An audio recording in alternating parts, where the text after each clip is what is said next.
경고문. 본 방송을 청취함으로써 발생하는 정신적, 육체적, 물질적 피해, 불면증, 정서불안, 귀차니즘, 왕따, 성적 하락, 인성 변화, 대인 기피, 가정 불화, 발육 부진, 기타 등등에 대하여 본 고스트 스테이션 제작진 일동은 어떠한 책임도 지지 않음을 경고드립니다. 잠시 후 프로그램이 시작됩니다. 차가 막히면 우회전하면 되고 또 막히면 좌회전하면 되고 그래도 막히면 티맵 켜면 되고 20m 앞 유턴입니다. 오케이 빠른 길도 생각대로 하면 되고 생각대로지. Access granted. You're connected to the ghost station. We are the children of darkness, the friends of moon and stars. Now, you are one of us. Welcome.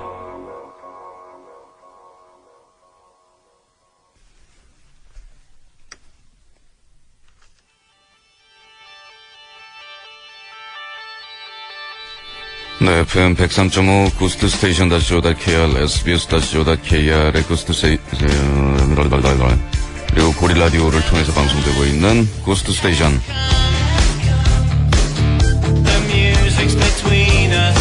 듣고 오신 노래는 듀란 듀란의 Sunrise.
고스트 스테이션 함께하고 계십니다.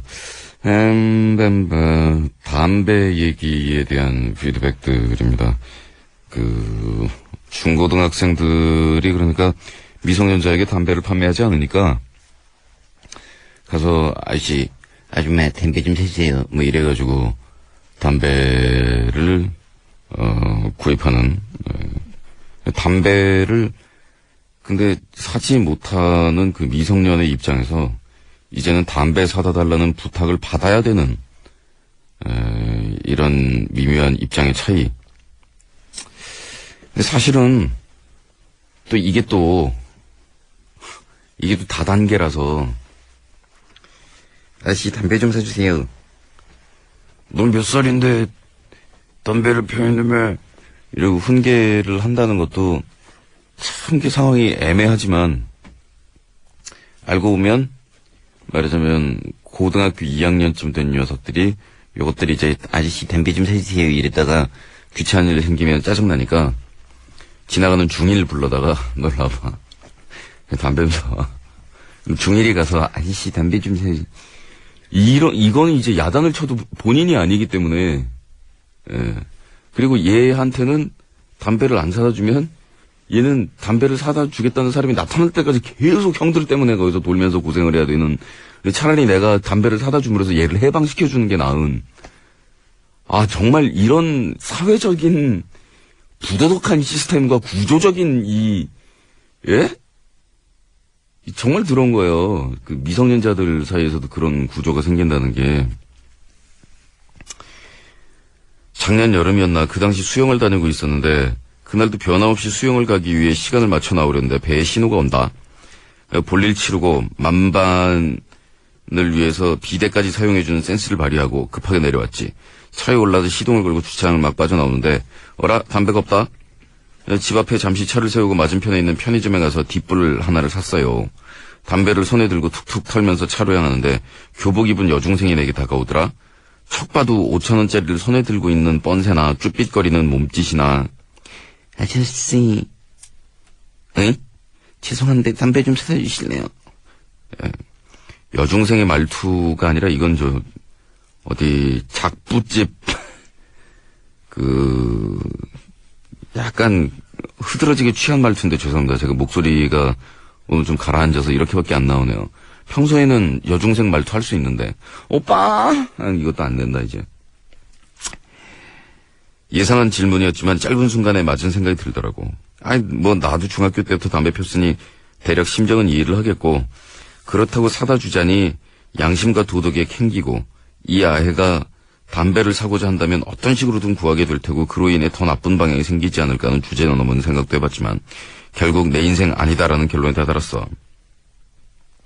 아무튼 난 담배 이름을 물어봤고 뭐뭐요라는 말에 처음 듣는 담배도 있구나 싶어서 편의점으로 들어가서 담배 사고 담배랑 잔돈 들고 나와서 건네주려는데 애가 있잖아. 너무 어려 보이는 거야. 몇 학년이야? 1학년이요. 중학교? 네. 대략 예상은 했지만 좀 황당하기도 하고 그래서 야 아무리 그래도 중학교 1학년이면 야 너무하는 거 아니냐. 제가 피우는 게 아닌데요. 그 아해의 시선이 옆으로 돌아가고 따라 돌려봤더니 또래 애들이 몇몇 있더라고. 아이고 어린 것들이 가지가지 하는구나. 이 고등학생 정도였으면 모른 척 했겠지만 어린 아이 데리고 하다못해 피우고 싶으면 친구 시키지 말고 직접 부탁을 하든 구걸을 하든 하라고 하고 싶었는데 시간도 급했건 있잖아. 그리고 굉장히 부질없게 느껴지더라. 내가 훈계 아닌 훈계를 해봐야 들어먹을 리도 없고 전에 친구가 길 한가운데서 교복 입고 담배 피우는 고딩들에게 한마디 하고 돌아서다가 바로 뒤통수에 강목 맞고 그것들 찾는다고 길길이 날뛰던 것도 생각나고. 근데 수영 끝나고 집에 오는 길에 어린 동생 과자 한 봉지 사가지고 올라가는데 우리 집 늦둥이가 나랑 19살 차이거든. 19살 차이 늦둥이요? 네, 많이 늦었다. 너무 많이 늦었든가 아니면 아빠가 주책이든가. 네, 아버지가 주책을 떠셨든가 술 좀 드시고 들어온 날. 만약 내 동생도 전화이가 돼서 담배를 피우고 길 가는 아저씨한테 담배 한 갑만 사다 달라고 얘기하고 교복 입고 아무 데서나 흡연을 즐긴다면 그런 기회를 단 한 번이라도 마련을 해줬던 이 오빠가 그 녀석한테 뭐라고 말을 해야 될까라는 생각이 들더라고. 굉장히 씁쓸하고 미안하대. 마무리 안 되는구나. 나도 남들 따라해볼까? 마무리는 아이들에게 담배 팔다 정지 먹는 슈퍼 아저씨가. 이게 굉장히 사회적인 구조적인 착취의 구조를 가지고 있어서 아까는 제가 고등학교 선배들이 후배들한테 담배 사오라고 시키는 경우에 이거를 뭘 어떻게 해야겠느냐 라고 얘기했지만 좀 전의 경우는 같은 중학교끼리 이제 일진 아닌 애한테 이제 시키는 거죠. 김일진이 일로 와봐. 이거 갖고 담배 안 가니까 사.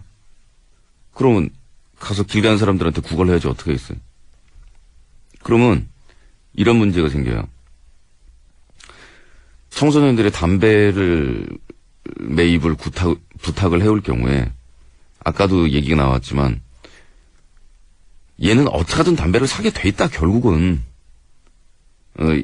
라고 생각하는 문제와 그 다음에 얘가 본인이 흡연자가 아니고 누군가의 강요에 의해서 담배를 사러 나온 경우 이거 내 딸이라고 생각해보자. 내 딸이 불행히도 집에서 학교에서 1진이 아니고 3진이어서 우리 딸내미 착한 애인데 집에 가려고 그러는데 1진 애들이 불러세워가지고 야 너 담배 좀 사. 그래서 우리 딸내미가 계속 울먹울먹 하면서 길 가는 사람들한테 계속 부탁을 하고 있다. 그러면 저는 누군가 알았다. 그리고 담배 사주고 간 사람은 청소년에게 담배를 매입하게 해준 아주 나쁜 행위를 한 거지만 담배 매입 강요 행위에 의해서 고통받고 있던 내 딸을 구해주고 간 사람이 되는 거잖아요, 이게. 하지만 우리가 청소년들이 담배 구입을 부탁해올 때 이런 상황을 일일이 다 알 수는 없잖아요. 그렇기 때문에 또 모두 맞는 말이냐 하면 얘들은 어떻게든 담배를 사게 돼 있고 누군가 지나가던 다른 사람이 그래 알았다 한 갑 사주겠게 그러고서 그럴 수는 있지만 그게 나는 아니다. 그리고 최소한 나이기는 싫다. 무슨 상관이냐. 내가 담배 안 사주면 얘네들이 결국 누군가에게 부탁해서 결국 담배 사는데 무슨 10년이 걸린다냐 20년이 걸린다냐. 어쨌든 나는 싫고 나는 아니다. 아저씨 담배 한 감 사주세요. 싫다. 지나가면 뒤에서 갑자기 일진들이 우르르 몰려다니면서 싫다 그랬어 이놈이 이러면서 잡을 거야. 아무리 청소년이 무섭다는데. 그 얘기가 어느 게 맞다 어느 게 틀리다 할 수 없다는 거죠. 그런데 어쨌든 담배를 사주고 났을 때의 그 어른들의 마음속에는 매우 찝찝한 불쾌감이 남는다라는 얘기들을 다들 지금 공통적으로 해오고 있습니다. 뭔가 범죄 행위에 가담한 듯한 하지 말아야 될 일을 한 것 같은 그리고 나도 중학교 때부터 담배 폈지만 막상 내가 어른이 돼서 청소년들이 담배 한 갑만 이럴 때 그거 하고 나니까 정말 찝찝하더라라는 얘기를 우리 식구들이 다 지금 공통적으로 하고 있거든요. 결국은 담배를 청소년들이 피지 않도록 하는 일은 판매를 막음으로 해서 라는 것보다는 그러니까 어떻게 판매를 막아도 무슨 짓을 해서도 살려면 산다는 거죠. 그리고 나라 전체에서 담배를 금지시킨 게 아닌 이상 어른들이 담배를 피고 있는 이상 아빠 담배를 까서라도 필름 피는 거고 필름 핀다는 거죠. 결국은 이게 이제 판매 금지나 이런 것들도 물론 조처일 수는 있는데 계몽과 계도와 홍보를 통해서 이루어져야 되는 일이 아닌가. 저는 그런데니까요. 청소년이기 때문에 담배 피지 말라는 얘기는 안 한다니까요. 야, 이거 지저분하고 진짜 더러운 거고 너 몰라서 그렇지 서양에서는 담배 이미 마약하고 똑같이 취급하고 마약보다 더 더럽게 본다. 디스커스팅 헤빗이라 그래가지고 이 구역질 나는 습관이라고 그래서 아주 이 더러운 이빨 사이에서 이 누런 물 찍찍 흐르는 더러운 습관을 치는데 이거 오래 피면 점점 끊기 힘드니까 그래서 저는 너 몇 살인데 담배 피니? 라고 물어보기보다는 핀 지 얼마나 됐냐? 6개월? 야야야야 이게 아직 끊을 수 있어. 뒤로 끊어. 자 불. 요건 피우 끊어. 주로 이런 쪽.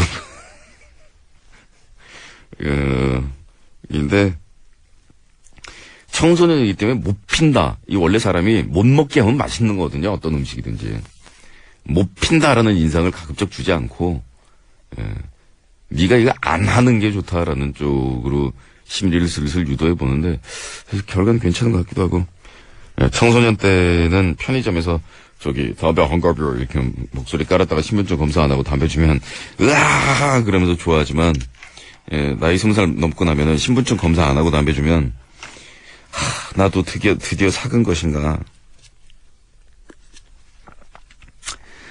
나는 담배를 피우진 않지만 그래도 피우는 애들 보고 그닥 뭐라고 하고 싶진 않았어. 마항방송 들은 것도 어느 정도 영향이 있었고. 근데 막상 내 옆에 앉은 놈이 담배 피우는데 그게 그렇게 싫더라는 거야. 자기들은 모르겠지만 그 풍기는 담배 냄새도 너무 싫고 이러면 안 되는데 하면서도 머리에 잡은 선입견. 담배 피는 애들 이꼴 나쁜 애들이라는 그 어른들에게 귀에 박히도록 세뇌받은 게 떠나지를 않더라. 근데 그런 거 그냥 피게 냅두지 어차피 구에다 필 텐데 라고 해놓고도 막상 학교에서 담배 태우시는 분들 보면 짜증나더라는 거. 이거 내가 잘못 생각하고 있는 거지.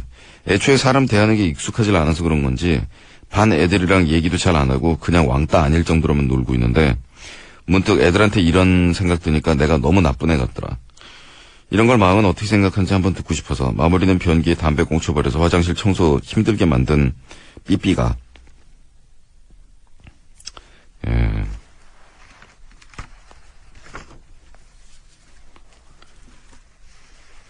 저는 그냥 그래서 아까 얘기했지만 이게 누가 옳다 그르다 얘기할 수 있는 문제가 아니기 때문에 당연히 글른 일이라고 생각은 하죠. 다시 한번 얘기하면 그러니까 글른 일이다라고 생각하니까 찝찝해하는 거고 담배 사줘놓고 내가 지금 옳은 짓 한 건가라는 생각이 드는 거고. 근데 아까도 말했다시피 복합적인 상황이 발생하기 때문에 얘가 좀 일진들한테 뭐 돌림당하고 있는 건지도 모르겠고.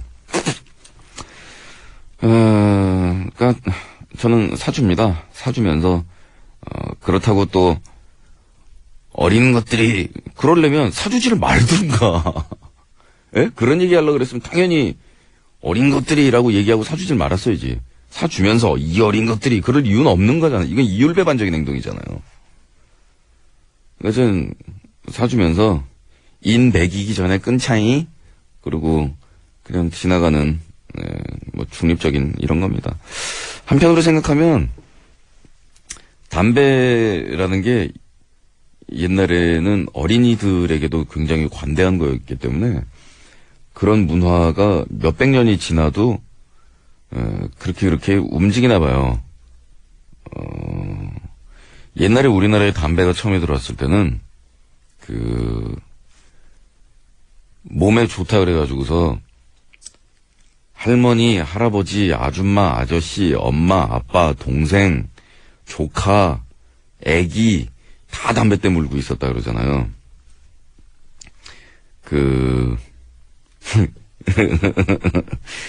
굉장히 순진한 생각일지 모르겠는데 몇백 년 전에는 그럴 수 있었을 거다라는 그런 생각이 들어요. 그러니까 담배 연기를 몸 안에 들어 마시면 사람이 훈제가 되는 거잖아요. 그죠? 그러면 몸 안에서 기생충이 죽는다 이거죠. 그러니까 사람 몸 안에가 이렇게 무슨 깡통처럼 이렇게 빈 깡통이고 거기에 이렇게 벌레가 있어서 연기를 와방 이렇게 떼가지고 집어넣으면 그 벌레들이 캘락캘락 가라다가 죽는다라는 그런 상상을 한 것인지 모르겠는데 하여간 그 담배를 만병통치약으로 생각을 했고 그 중에서도 특히 이 기생충에 대해서는 확실한 효과를 가지고 있는 것으로 완전히 확신을 해서 남녀노소 애 어른 할 거 없이 다 담배 물고 있었다고 그래요. 그런데 어른들 앞에서 담배를 가리는 것도 전 세계에서 거의 희귀하게 찾아보기 힘든 그런 습관이죠. 그 습관의 유래에 대해서는 이런 뻥이 있습니다. 그러니까 광해군 때에 임진왜란 이후에 이제 일본에서 남초라 하여 이 담배가 전래가 되었고 아까도 말씀드렸다시피 기생충을 쫓는다 하여 남녀노소 가리지 않고 너나 나나 담뱃대를 물고 있었습니다. 그러니까 이 어전 회의를 할 때는 장죽을 물고 있었겠죠. 장죽. 이 긴 담뱃대, 자기 팔보다도 훨씬 긴 이 장죽.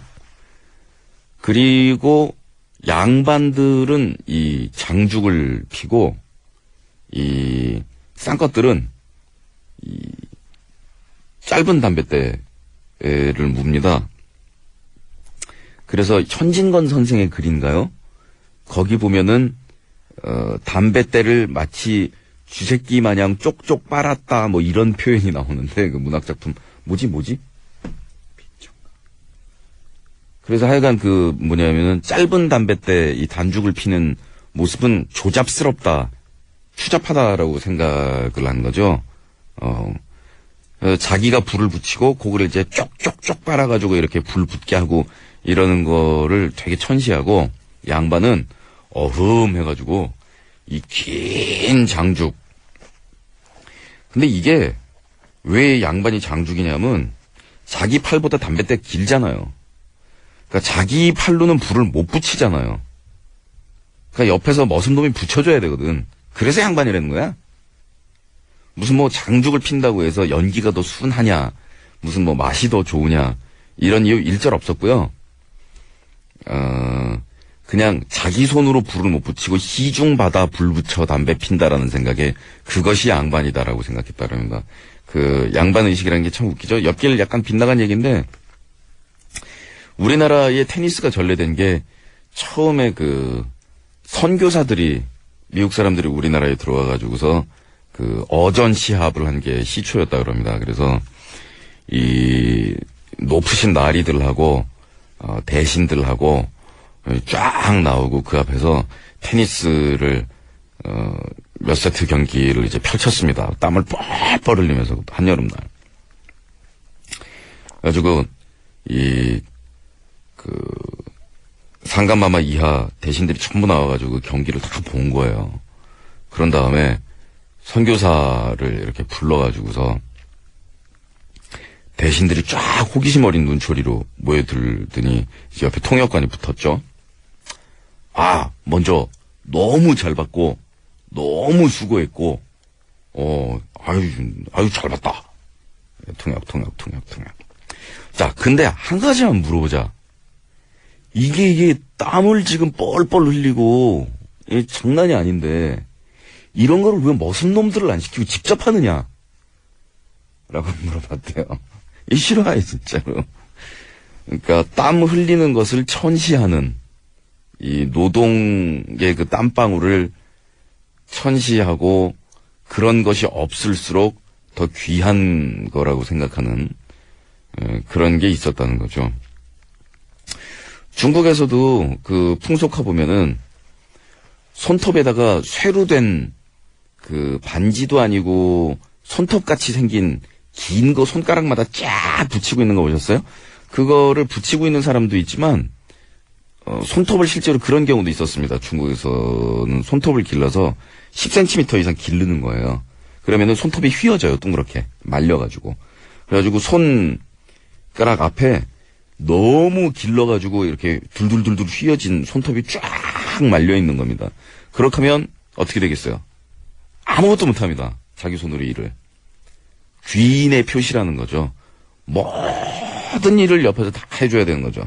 응아도 못 닦지 않겠어요. 손톱을 그렇게 길렀는데. 얼마나 끼겠어 또 손톱 사이에. 말려서 안 끼나? 하던 얘기로 다시 돌아갑니다. 담배를 가려야 되는 그 풍습에 대해서 얘기를 하고 있었죠. 그래서 광해군대 어전회의를 하고 있었는데 그 앞에 쫙 두 줄로 도열한 대신들이 담배 연기를 쫙 뿜어내면서 완전 뭉게구름 사이에서 회의를 하고 있었던 거예요. 그래서 광해군이 경들은 지금 시고 경들의 생각은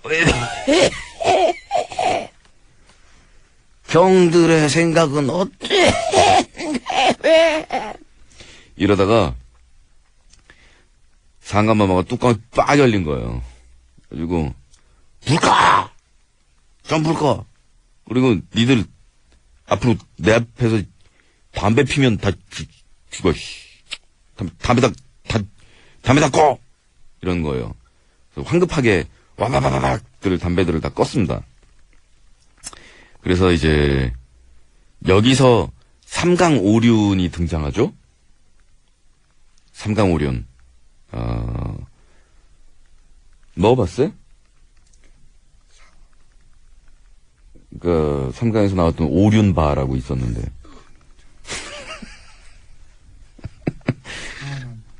네, 삼강에서 나온 오륜바 있었어요. 오륜바. 올림픽 때 나온 건데 오륜바. 그 붕어 유심, 부의부강, 부의자강, 군의심강, 삼강.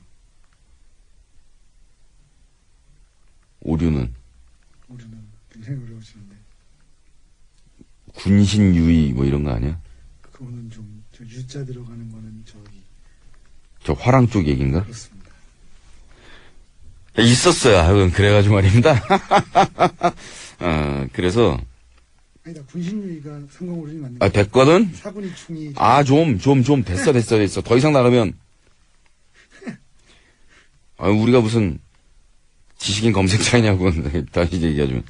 그래서 유교적 질서에 의하면 임금하고 신하 사이의 관계는 부부간의 관계랑 똑같은 거고, 부부간의 관계는 또 부자 관계랑 똑같은 거고, 그러니까 임금 앞에서 신하가 담배를 피지 못한다라는 거는 똑같이 이그젝틀리 세임 시츄에이션으로 어댑트 하면은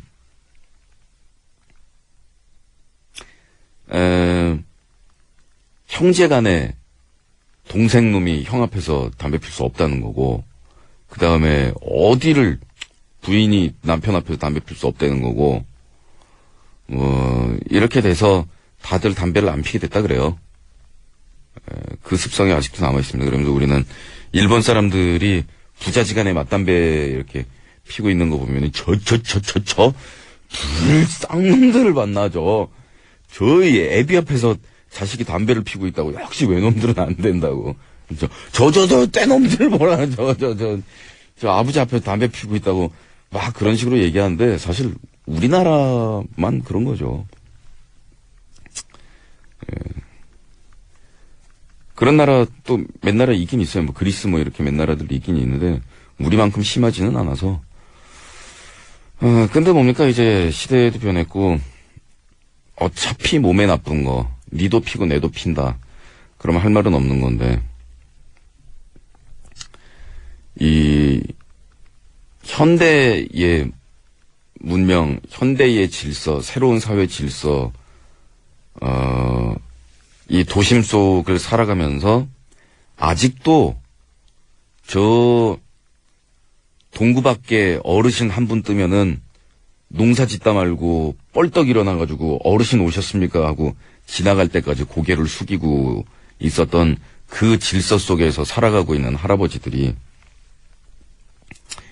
이 도심 버스 정거장에서 수백만 수천만의 타인들이 살아가고 있는 이 도시에서 아직도 그 동구 밖에 어른들 뜨실 때의 그 질서를 적용시켜서 버스 정거장 앞을 지나가는데 아녀자가 담배를 피고 있다 하여 거기다가 남의 집 딸내미를 귀쌈을 올려붙이는 막 이런 일이 발생을 하는 거죠.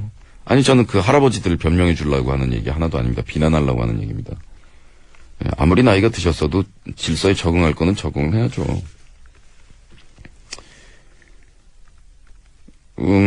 어쩌면 그 할아버지들이 욕을 먹는 이유는 버스 정거장에서 담배 피고 있는 여대생이 꼴보기 싫다 하여 귀뺨을 올려다 붙이면서 훈계를 하는 바로 그 할아버지들이 버스 정거장에서 담배를 피고 있는 수염 숭숭 나기 시작한 남자 고등학생한테 두 귓뺨을 올려붙이고 훈계를 할 수 있었다면 그분들은 옛날 분이니까 에휴 그러신 거지 뭐 라고 이야기를 할 수도 있을 텐데 그게 이제 좀 장정놈 티가 좀 나는 남학생이 담배 피고 있는 거에 대해서는 이러면서 지나가면서 여자한테는 막 머리채 잡고 올려붙이고 그런 모습이 꼴보기 싫기 때문이거든요. 뭐 이걸로 제가 뭐 우리 노년기에 접어든 그 기성세대가 아니라 그 노세대 분들을 싸잡아서 제가 까내리고자 하는 얘기는 아니고요. 단지 그러한 모습이 젊은 사람들한테 비춰질 때 그런 것들은 대단히 좀 경멸적으로 보인다는 얘기죠. 이 얘기 제가 방송에서 5번째인가 하는 얘기 같은 건데 정말 명장면이었다고 생각해서 그런다니까요. 뭐라 그럴까 어르신들이 어르신답게 행동하지 않는 것이 거슬릴 때 그거를 저는 직설적으로 욕을 하거나 아니면 노래 가사에서 좀 빈정대서 표현하는 방법밖에 없는데 연극이나 영화에서는 이야기를 통해서 아주 그걸 옆구리를 탁 이렇게 찌를 때 아유 저거 내가 하고 싶었던 말인데 이럴 때 참 부러울 때가 있잖아요. 그 억수탕 보면 나오는 장면이라니까요. 억수탕이 뭐냐면은 그 친구로 유명한 곽경택 감독이 뜨기 전에 만든 영화. 그래서 굉장히 생각할 게 많고 좋은 영화인데 영화 흥행 실패하고 나니까 그 영화 도중에 그 백인 여자가 그 억수탕 목욕탕에 와서 샤워하는데 그 금발과 그 풍만한 몸매를 보고 아줌마들이 입을 다 떡 벌리고 있는 말하자면 그 백인 우월주의 우리의 어떤 그 컴플렉스 같은 거를 얘기하는 장면이지 그게 무슨 에로틱한 장면이 아닌데 비디오로 이제 출시가 됐을 때는 제작사에서는 영화 흥행도 망해먹은 거 비디오 장사라도 건져 먹어야 되니까 러시아 여배우 누군지 몰라 올가 뭐 어쩌고 저쩌고 조프 전라 출연 전격 출연 막 이렇게 해가지고 그 표지에 붙어있는 거면 정말 슬프더라. 아 진짜 이렇게까지 해야 되나. 졸지의 억수탕 에로 영어로 전락하고 만 거죠. 그게 중간에 이제 이런 장면이 나옵니다. 눈썹이 허해가지고 눈썹이 이렇게 기신 분 있잖아요. 눈썹 허해가지고 눈썹 길게 나신 이런 할아버지가 뜨거운 물에 들어가지고 이러고 있는데 애기들 둘이 이제 탕에 들어오다가 너무 뜨거우니까 이 노인분들 너무 뜨거운 탕에 들어가 있으니까 찬물을 틀었더니 이제 할아버지가 이놈들이 어디다 그래가지고 왜 할아버지만 마음대로 하시냐고 이제 할아버지 실컷 뜨거운 물 쓰셨으니까 우리도 찬물 좀 틀겠습니다. 그랬더니 이놈들이 어느 안전에서 함부로 대거리를 하고 네 집 자식인 거야. 그래서 빵 우통이 나오는 거죠. 근데 그 다음에 온몸에 꽃그림이 그려져 있는 이 깍두기 형 하나가 담배를 딱 물고 그 탕 안에 딱 들어온 거야. 목욕탕에서 담배 피면서 안에 딱 들어오니까 그 할아버지 옆에 뜩 들어왔는데 담배 연기가 휘 계속 오니까 할아버지가 그랬는데 이 깍두기 아저씨가 우리 고스 식구인 깍형들이 깍두기라는 표현 쓰지 말아달라고 저는 그랬었다. 요즘엔 그런 깍두기 머리도 안 하고 체형도 깍두기도 아니라며 그러면서 우리 조폭들을 너무 비하하지 말아달라는 그런 글을 받았었는데 깍형 뭐하고 살고 있는지 모르겠는데요. 하여간 그 조폭 건달? 건달군이 할아버지 얼굴에다 대고 담배를 이렇게 뿜으면서 와 불만 있어 담배도 줄까요? 그러니까 할아버지가 이러다 그냥 나가버려. 그 뭡니까 그 꾸짖는 거에 대해서 야단치는 거에 대해서 그 남녀나 뭐 이런 것들을 상황을 봐서 꾸짖는 것이 아니라 이것이 그르다면 그르다고 이야기할 수 있고 그른 것에 대해서는 끝까지 그르다 이야기할 수 있고 그리고 요즘 젊은 것들이 뭐라 하든 그른 것에 대해서는 어쨌든 끝까지 그르다고 이야기를 해줘야 되고 이런 일관성을 지킬 수 있어야 어른이라는 게 생겨나는 건데 그 어른이라는 게 되기가 참 힘들잖아요, 그죠? 어른 되는 거 생각보다 힘든 것 같아요. 그래서 오늘 방송 시작하면서 얘기하는 바로 이런 고민의 문제가 생겨나는 것 같아요. 굉장히 사소한 문제지만 여기서 우리가 그 도출해낼 수 있는 얘기들이 꽤 되지 않습니까?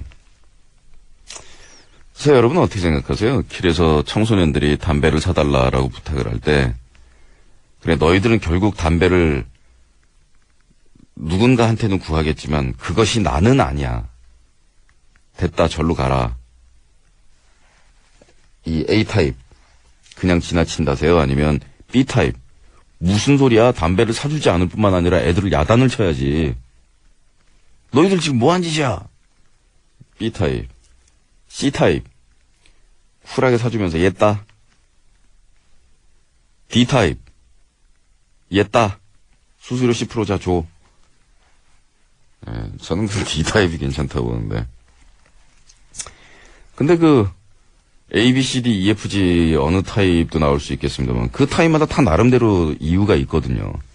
그리고 담배를 사줬을 경우에는 공통적으로 다 얘기하는 게 찝찝함이 남는다는 거. 얘들한테 담배 사는 거 협조해줬다라는 게. 뭔지 좀 그래요. 여기에는 답은 없습니다. 제가 볼 때는.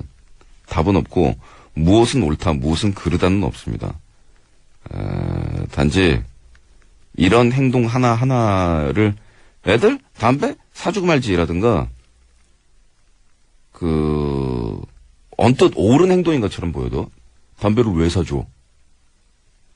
라고 하지만 옳은 말인 것 같고 너무 당연한 것 같지만 배려 없고 뒷생각 없는 단순한 그 옳음에 대한 주장 있잖아요.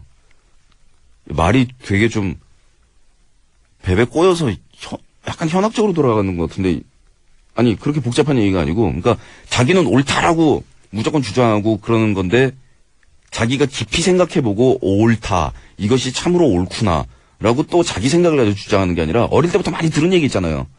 그건 나쁜 거야 그건 옳은 거야 그 얘기를 그냥 들은 거를 늙어 죽을 때까지 아무 생각 없이 반복하는 거 그건 나쁜 짓인 것 같아요. 진짜 어렸을 때 옳다 그러다 우리가 배웠던 얘기를 우리가 먹고 자라면서 다시 한번 생각해 보잖아요. 어렸을 때는 이건 옳고 이건 그르다라고 배우는데 살다 보니 그른 것에도 나름대로 참 이 수긍할 만한 변명이 있고 이 옳은 것에도 참 폭력이 안에 숨어 있고 무작정 이럴 수 없는 게 있구나. 이거를 느껴야 어른이 되는 거 아니에요? 그리고 한 사람의 책무를 다하게 되는 거 아니에요?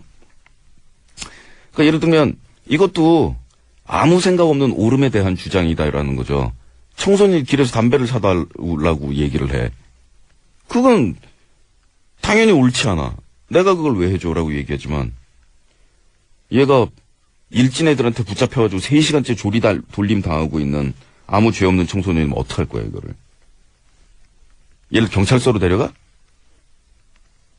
뭐 배후를 캐? 조사해?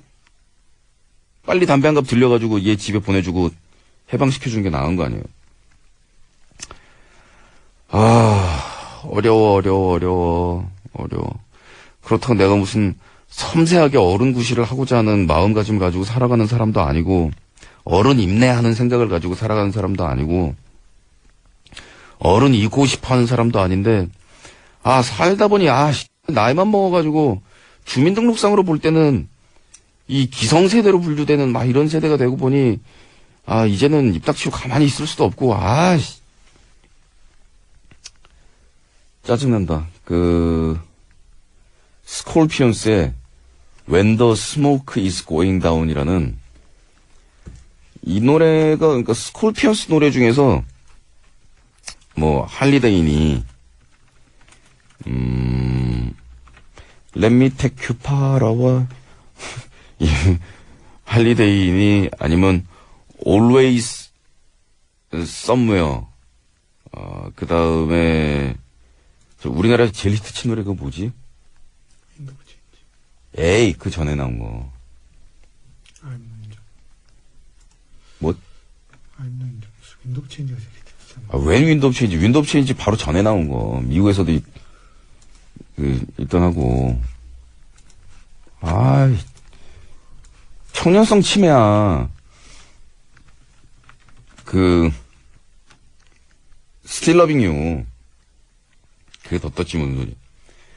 근데, 이 스콜피언스의 슬로우 넘버들을, 우리 동양인들, 이 일본 사람들까지 포함해가지고, 동양인 정서에 참 맞아서 굉장히들 좋아해요. 하여간 이 스콜피언스 노래는 우리나라에서는 아무리 스콜피언스가 Rock You Like a Hurricane, 빅시리 나이다, 이래 봐야 슬로우 노래 한번 딱 클라우스 마이너의 콧소리, Always Somewhere 하는 콧소리 한번 쫙 긁어주면 우리 동양인들의 패분이 이렇게 쫙.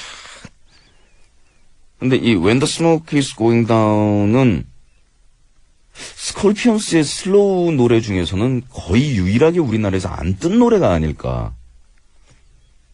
이게 블랙아웃 앨범에 있는 건데. 근데 노래 제목이 When the Smoke is Going Down 이라서 그런 건지는 모르겠지만, SBS 검색 시스템은 앨범 자켓 그림도 나와? 굉장하다. 근데 이거 솔직히 자백하자면, 제가 고등학교 2학년 때 처음 담배 피기 시작했을 때, 요 노래를 워크맨을 끼고 담배를 피면 담배 그렇게 맛있네. 예, 담배하고 굉장히 잘 어울리는 그런 노래예요.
When the smoke is going down.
저는 뭐 막상 담배 끊었다 그래 놓고서 담배 얘기 지금 실컷 1시간째 하고 있는데, 담배하고 잘 어울리는 궁합이 또 커피잖아요.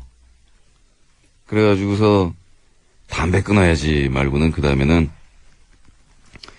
커피 끊어야 되는데, 그리고 담배 끊었어도 커피 마시다 보면 왠지 담배 좀 땡겨줘야 될 것 같고, 담배를 피다 보면 커피를 땡겨줘야 될 것 같고, 막 이런데, 저는 사실 다행히도 특별히 커피를 막 그렇게 좋아해 본 적이 없어서, 모르겠습니다. 홍차는 좋아합니다. 홍차를 되게 좋아해서, 홍차는 수집품이 벽에 가득히 있어요.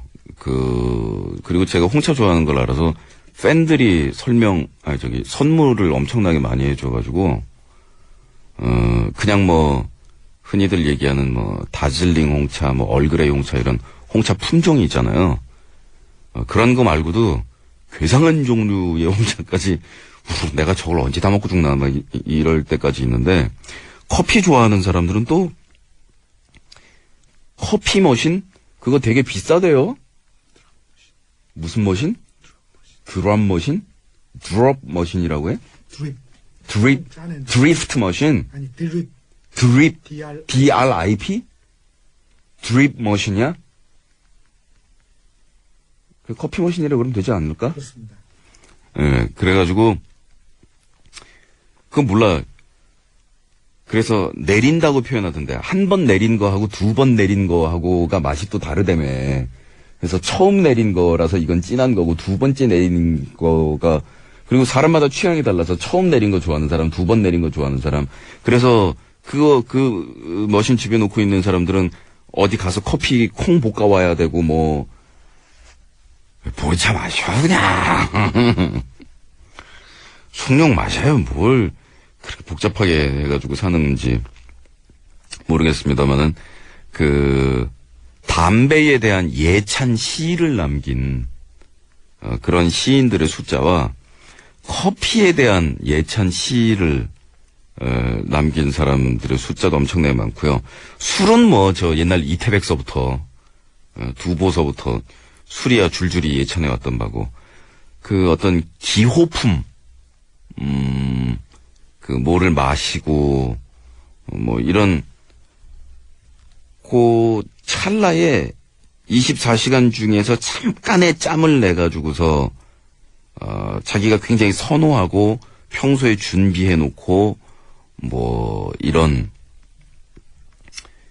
그런 시간들이 가지는 거는 확실히, 부가가치가 굉장히 높은 것 같아요. 거기 들이는 정성, 시간, 돈에 비해서, 거기서 얻는 만족이라든가 이런 것들이, 그리고 특별히 부자가 아니더라도, 특별히 뭐 돈이 많지 않더라도 할 수 있는 그런 것들이 있잖아요. 드림머신 비싸더라. 홍차 마신 데는 돈 그렇게 안 들어가. 그것도요, 굉장히 복잡합니다. 홍차 마실 때도 원래 제대로 따지자면은, 잔부터 데펴야 돼요. 잔을 뜨겁게 한 잔에다가, 그 다음에, 홍차를 붓고 밀크를 붓는 잉글랜드식이 있고, 밀크를 먼저 붓고 홍차를 붓는 스코틀랜드식이 있는데, 서로 지네가 맛있다고 지금 500년째 싸우고 있다? 500년 아니고 한 200년 됐겠구나. 그래서 걸리버 여행기에 구두축이 낮은 당하고 구두축이 높은 당이 서로 계란을 앞에서 깨야 되는가 뒤로 깨야 되는가 가지고 계속 싸우잖아요. 정치 얘기를 비꼰 거이기도 하고, 한편으로 보면 스코틀랜드하고 잉글랜드하고 티에다가 밀크 넣는 순서 가지고 싸우는 거 보면 또 그런 생각이 들기도 하고, 커피 한 잔, 꼭 카페인 커피 맛, 커피 향이라기보다는 커피 향을 즐기면서, 이렇게 늘어져 있는 뭔가의 휴식, 그런 것들이 간절히 필요한 시간대가 사실 지금 시간입니다. 지금 시간에 열심히 일하고 계신 분들도 물론 계시겠지만, 2부 시작될 때까지 잠깐의 여유를 가져보겠습니다. 고스트 스테이션 함께하고 계시고요. 듣고 계신 노래는 밥 딜런의 One More Cup of 발음 안 돼. Cup of Coffee.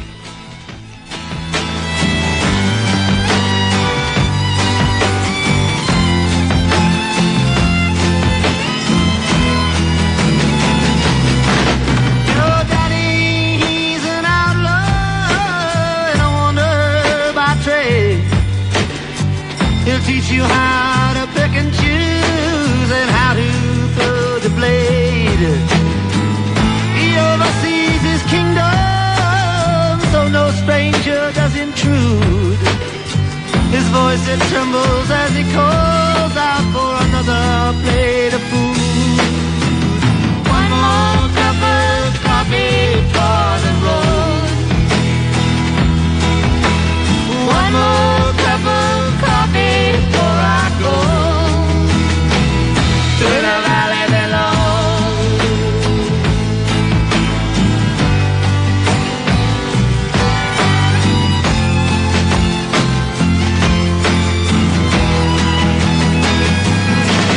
Your sister sees the future like your mama and yourself. You've never learned to read or write. There's no books upon your shelf, and your pleasure knows no limits. Your voice is like a meadowlark, but your heart is like an ocean, mysterious and dark. One more cup of coffee for the road.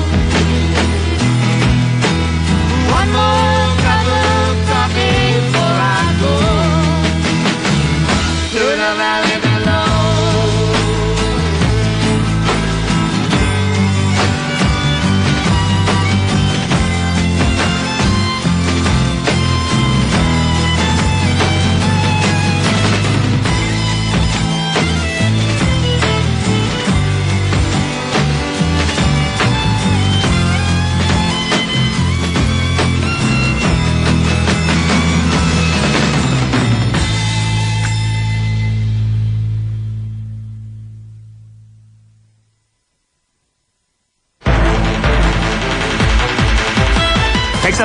SBS 라디오 봄철 프로그램 개편. 아침 6시 5분 세상을 여는 모든 소식 정성문의 섹션 라디오. 아침 7시 10분으로 자리를 옮긴 본격 시사의 핵심 백지연의 SBS 전망대. 우리보다 찰떡궁합은 없다. 낮 12시 20분 김지영 남성진의 좋아 좋아. 지루한 퇴근길을 확 바꿔드립니다. 저녁 6시 20분 허참 김주희의 즐거운 저녁길. 우리 집에 놀러오세요. 매일 밤 8시 30분 이봉원 박미선의 우리 집 라디오. 낭만과 감성으로 여러분을 찾아갑니다. 밤 10시 5분 최백호의 낭만시대. 마왕이 돌아왔다. 밤 12시 5분 신해철의 고스트 스테이션. 청취자 중심 채널 SBS 라디오 봄 개편. 바로 여러분이 주인공입니다.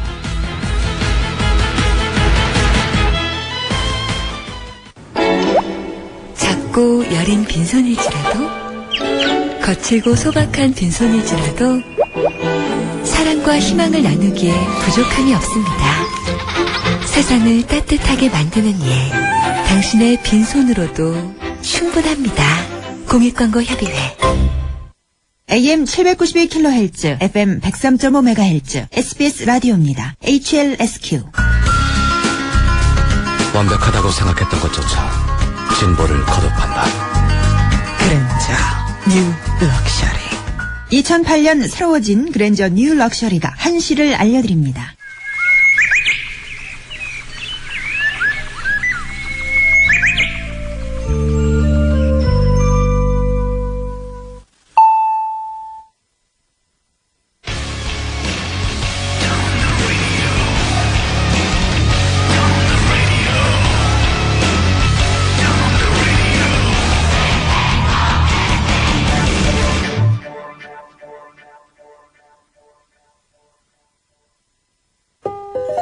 연인이라면 뽀뽀하면 되고 원수라면 확 돌아서면 되고 가족이라면 뒤로 뭉치면 되고 기본료 반값 할인받으면 되고 요금도 생각대로 하면 되고 홈페이지 참조. 생각 들었지?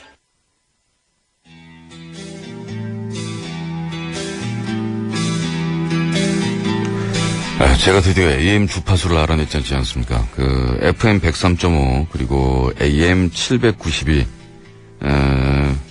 고스트 스테이션.co.kr, sbs.co.kr 고스트 스테이션, 그리고 고릴 라디오를 통해서 방송되고 있는 고스트 스테이션.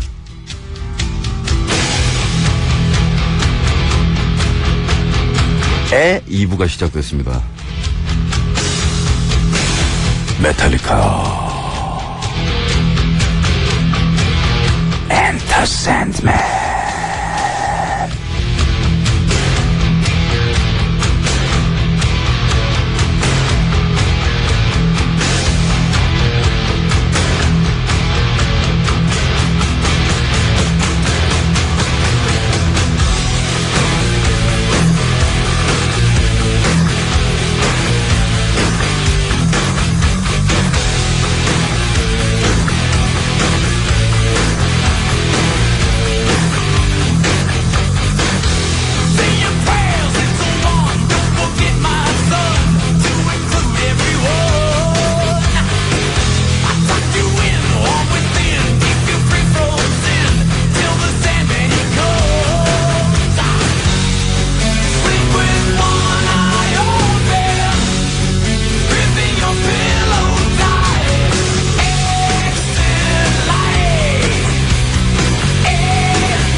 기분도 그런데 우리 조금 더 달릴까요?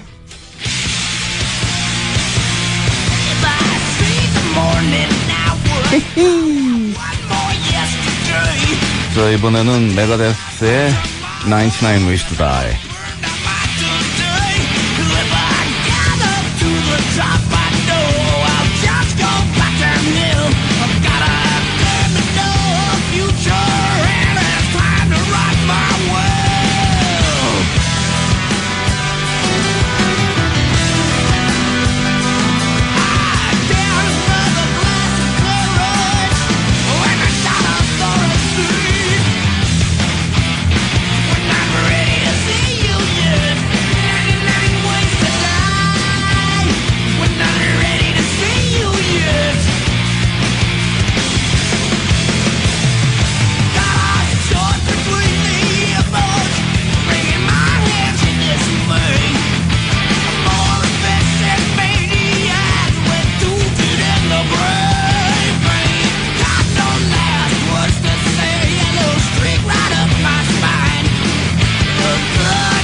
오빠 더 달려.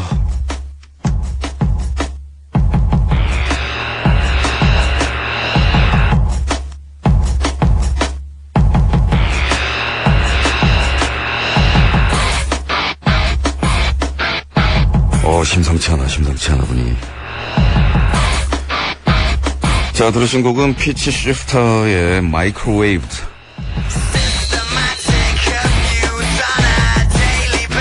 이 노래 들으면서 침대 위에 올라가가지고 쿠션에서 점프 막 하면 되게 좋아요. 스프링 부셔질 수가 좀 있겠지만.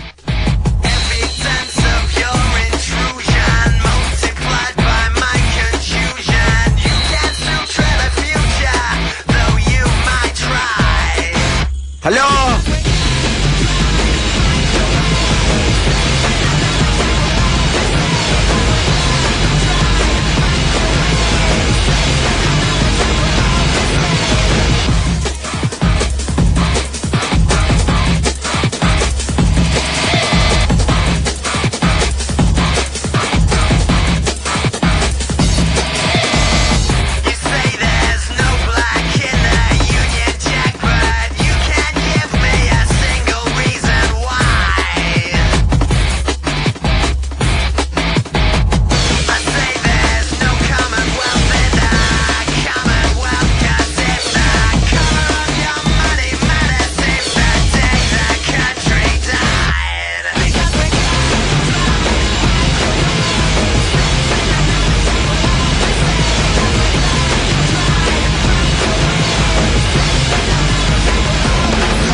끝났다. 예, 2부 시작하고 나서 디립다 달려봤습니다. 디립다. 한 3곡 달려봤습니다.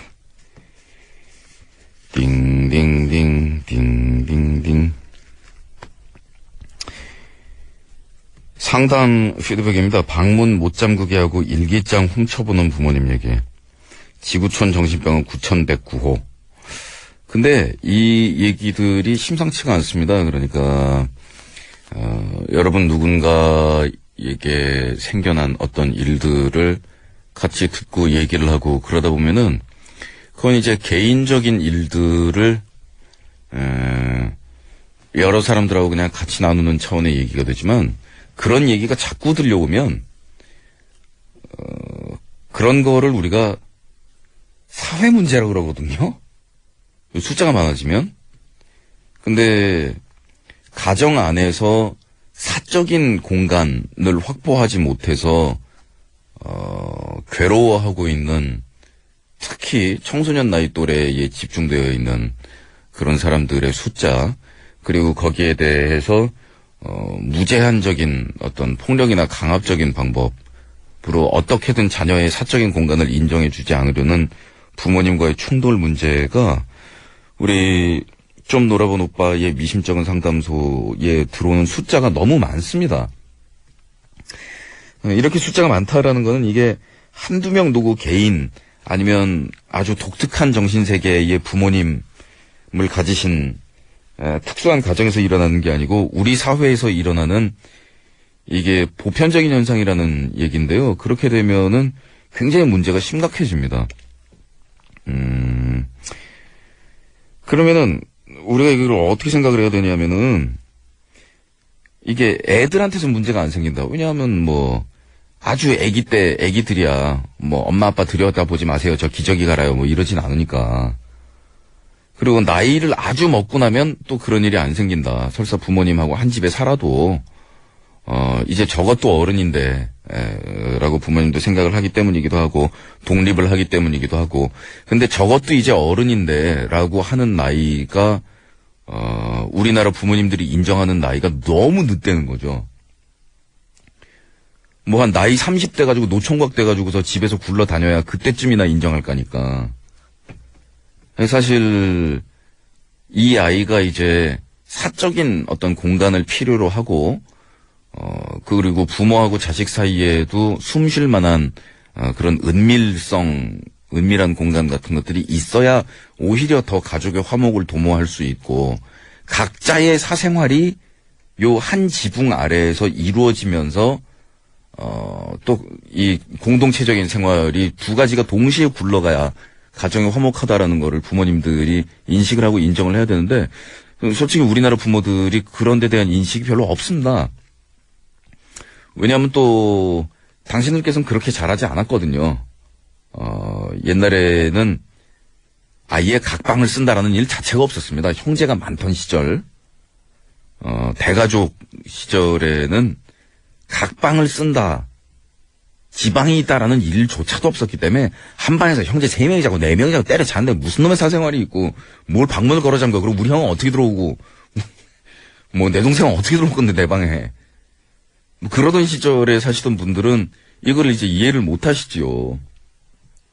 근데 핵가족화되고 상당히 그 서구화된 패턴으로 생활 패턴도 바뀌었습니다. 그러면은 사실 부모님들도 인정을 하셔야 되는 게 사랑한다고 해서 1mm의 틈새도 없이 꼭 껴안고 사랑한다 10번만 외치면 그 사이에는 질식해서 죽습니다. 사람하고 사람 사이에 넉넉하게 숨 쉴 공간도 있고 그렇다고 해서 애가 방구석에만 완전히 처박혀가지고 그 은둔형 히키코모리 뭐 어쩌고 막 이렇게 돼서 가족하고는 그러니까 한 지붕 아래 삶에도 불구하고 완전히 타인의 삶을 살아버리는 그러는 것도 문제겠지만 한 지붕 아래에 살면서 내 한 몸 이렇게 좀 은밀하게 숨 쉬고 생각하고 이럴 시간과 공간을 애한테 요만큼도 허용을 하지 않는다라는 것도 그것도 문제예요. 근데 이 두 가지 문제가 다 일어나는 것 같아요.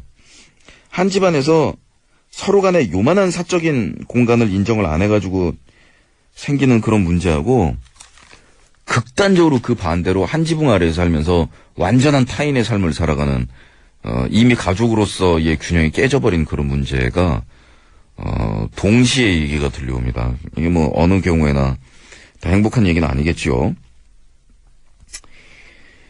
방문 못 잠그게 하는 얘기하고 일기장 훔쳐보는 부모님 얘기, 이게 두 사람이 각각 다른 날짜에 읽혀진 사연이었잖아. 이거 두 개를 다 합치면 우리 엄마다? 일기장은 훔쳐보다가 자기가 아예 뺏었고, 다이어리는 내가 엄마 보는 앞에서 산산조각 냈고, 가계부 쓰는 거 있거든? 그것도 훔쳐보더라. 일기장도 없고 다이어리도 없고 핸드폰도 뺏어가고 내 머리는 나쁘고 하다 보니 가계부에 달력 나온 데다가 메모 등을 해. 정말 사소한 거. 뭐 기사 전화번호라든가 친구 집 주소라든가 누구랑 며칠 몇 시에 약속이 있다든가. 근데 그것도 훔쳐보더라. 나는 가계부 훔쳐보는지는 몰랐는데 오늘 알았어. 오늘 학교 가서 그 친하게 지냈던 교회 선생님이지만 오빠인 하여간 그런 분한테 그 위문 편지 그거를 쓰려고 가계부에 적어놓은 걸 폈는데 지워져 있더라. 난 처음에 내가 엄마 못 보게 하려고 지운 건지 알았는데 그 밑에 희미하게 AS 기사 아저씨 전화번호를 지워놨더라? 그게 남자 번호로 보였나 보지?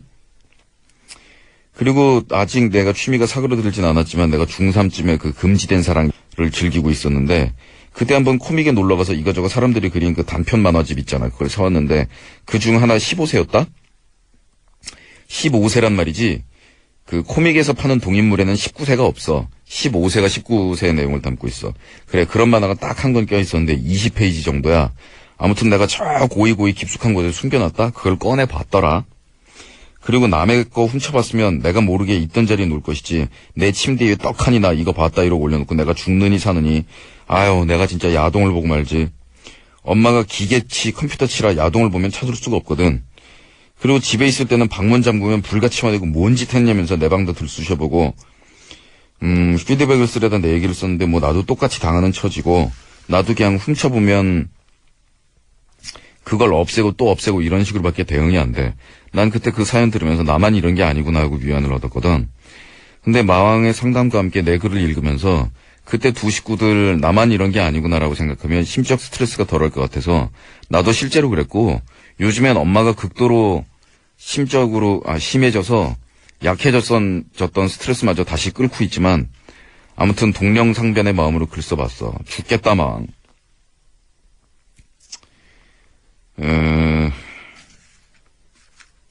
예. 또 다시 말씀드리지만은 자녀들의 사적인 공간을 인정을 해주고 그럴 수도 있다. 하면서 이제 같이 가야 되는 얘기가 신뢰의 문제인데요.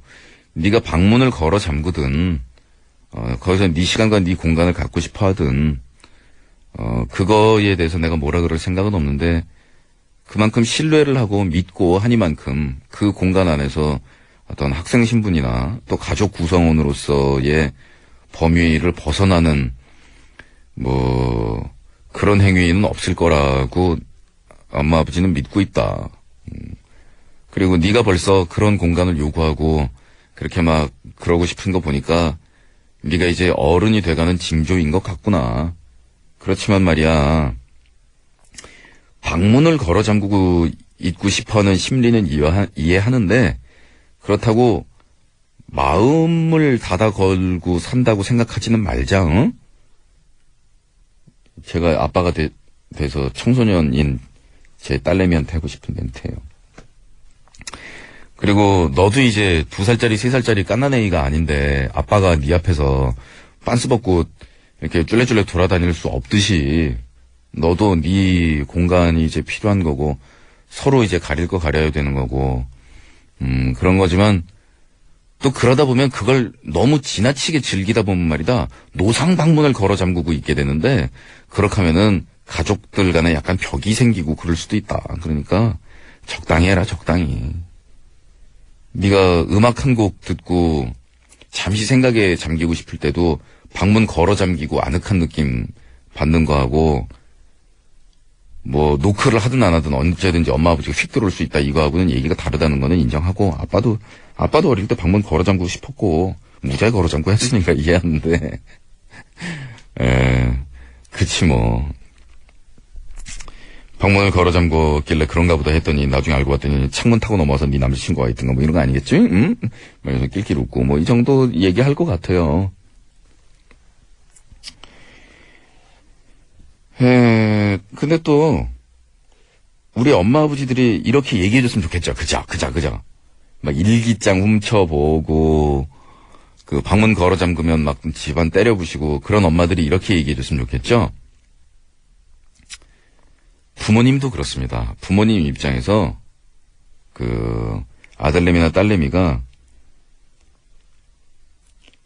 지금 노상 빼 이러면서 따라다니던 제 딸내미도 언젠가 그렇게 말을 하게 되겠지만 아빠는 내 맘도 모른다고 그렇게 얘기를 할 게 아니라 아니 이제 내가 나이가 예를 들면 13살인데 14살인데 내가 이제 엄마 아버지랑 빨가벗고 같이 목욕탕에 갈 나이는 지나지 않았느냐. 아니 뭐 아들이면 아빠랑 갈 수 있고 딸이면 엄마랑 갈 수 있는 거지만 반대는 이상한 거잖아. 14살짜리 아들이 빨가벗고 엄마랑 목욕탕에 가는 건 안 되는 거고. 그죠? 15살짜리 딸이 빨가벗고 아빠랑 목욕하지 않을 거 아니에요. 그런 거나 마찬가지지 않느냐.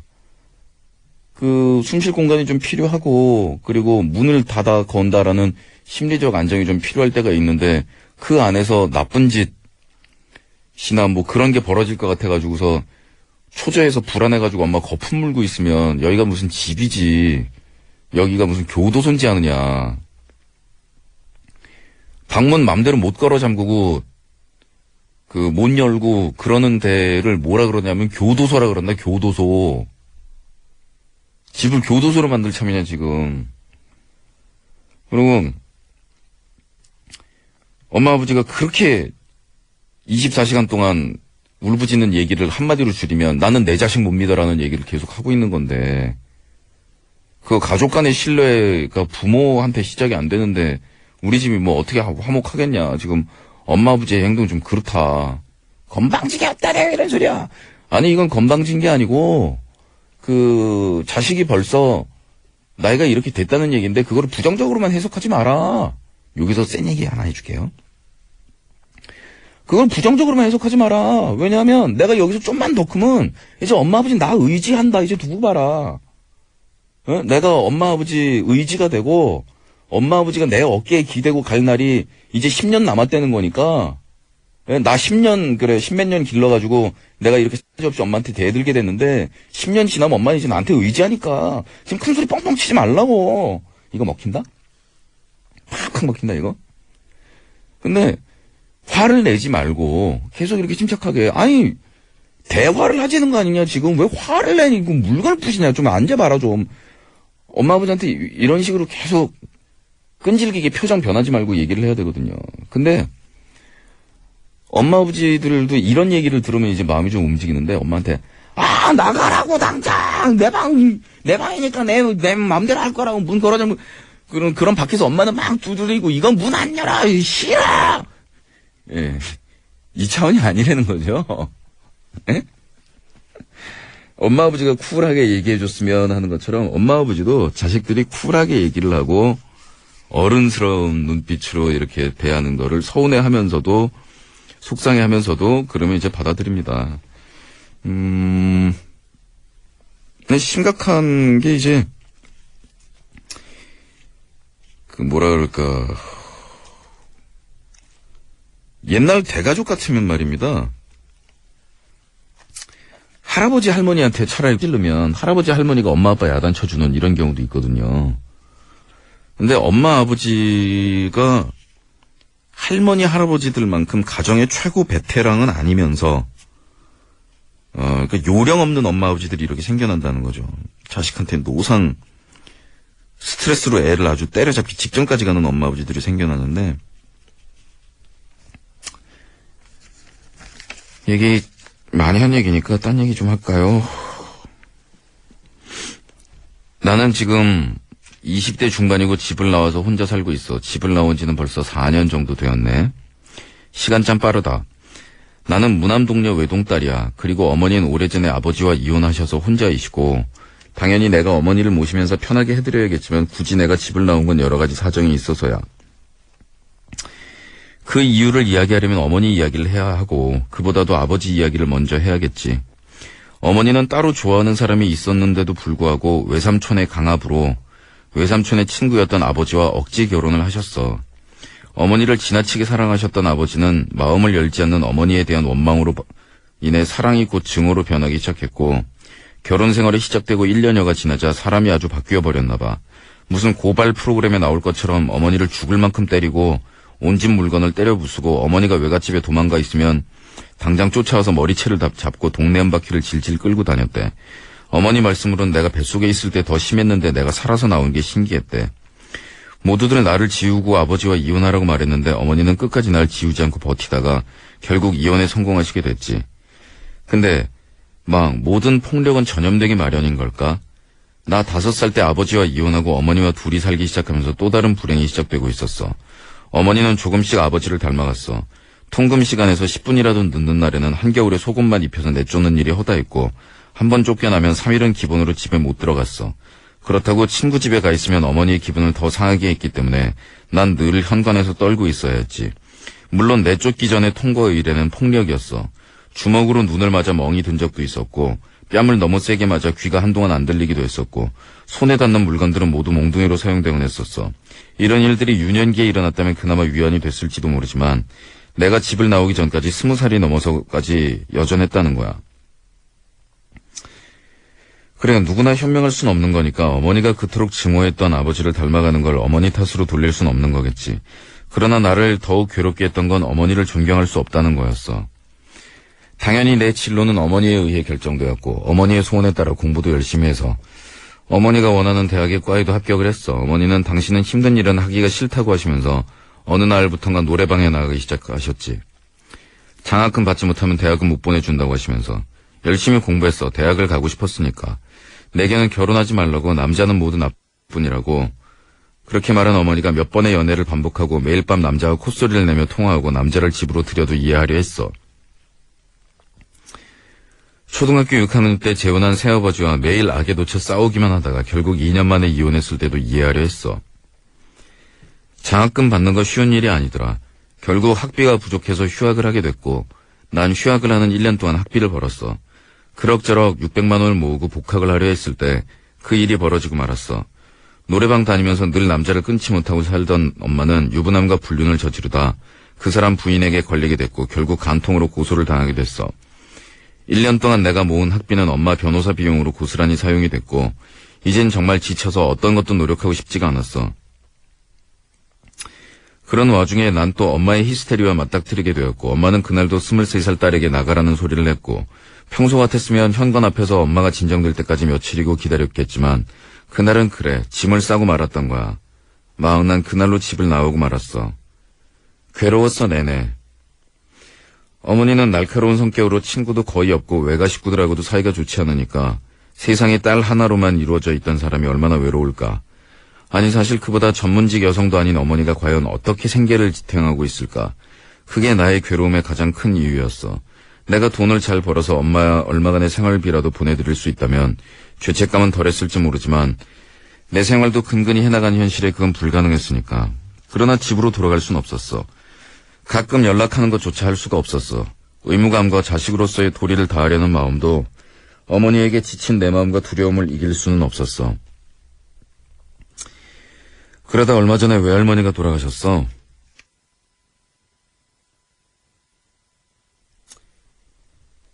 어머니는 한풀 꺾인 듯 꼭 장례식으로 오라고 너무 외롭다고 연락을 해오셨고 나는 용기를 내서 장례식으로 갔어.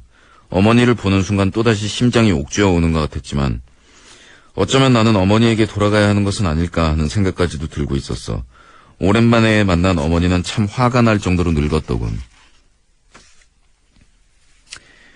회사에 미리 말을 해두고 늦게 출근하기로 한 날이라 난 장례식이 끝날 때까지만 있다가 먼저 자리를 떴어. 회사의 사정에서 그날을 흉으로 잡을 수도 있었겠지만 온 외가 식구들이 다 모인 자리가 편하지가 않았어. 어머니께 사정을 말씀드리고 죄송하다고 도망치듯 자리를 떠났어. 그날 내 휴대폰에는 10통이 넘는 문자 메시지가 왔어. 피도 눈물도 없는 내가 죽어도 너한테는 연락하지 않겠다. 아마 남자랑 붙어먹고 사느라 애미가 필요 없겠지. 천하의 잔인한 온갖 저주와 원망으로 도배된 문자들. 아마 술을 진탕 드시고 보내신 거겠지. 어머니가 날 때리지 않았다면 난 덜 지쳤을까? 어머니가 남자와 어울리느라 버는 돈을 다 날리고 매일 술에 쩔어 들어오지 않았다면 나았을까? 어릴 때부터 술, 담배도 안 하고 공부만 해왔던 나를 어머니가 좀 더 믿어줬다면 더 나았을까? 내 친구에게 전화해서 Y가 딴 붙어먹은 거 다 안다. 누구랑 동거하는지 가르쳐달라. 술집 나가는 건 아니냐라고 물어보지 않았다면. 친구들은 항상 같아. 모든 사정을 알고 있으면서도 같은 말을 해. 야, 그래도 어머니인데 언젠간 집에 들어가야 하는 거 아니냐? 난 모르겠어. 어머니와 같이 살았던 날들이 지옥 같기만 하지만 서서히 혼자서 늙어갈 어머니를 생각하는 것도 너무 힘이 들어. 정말 그런 거야. 친구들 말대로 그래도 어머니인데라는 논리 하나면 아무리 괴로워도 참아내야 하는 걸까? 아니면 난 그냥 이대로 적당량의 죄책감을 가진 채 살아도 되는 걸까? 해답을 주마.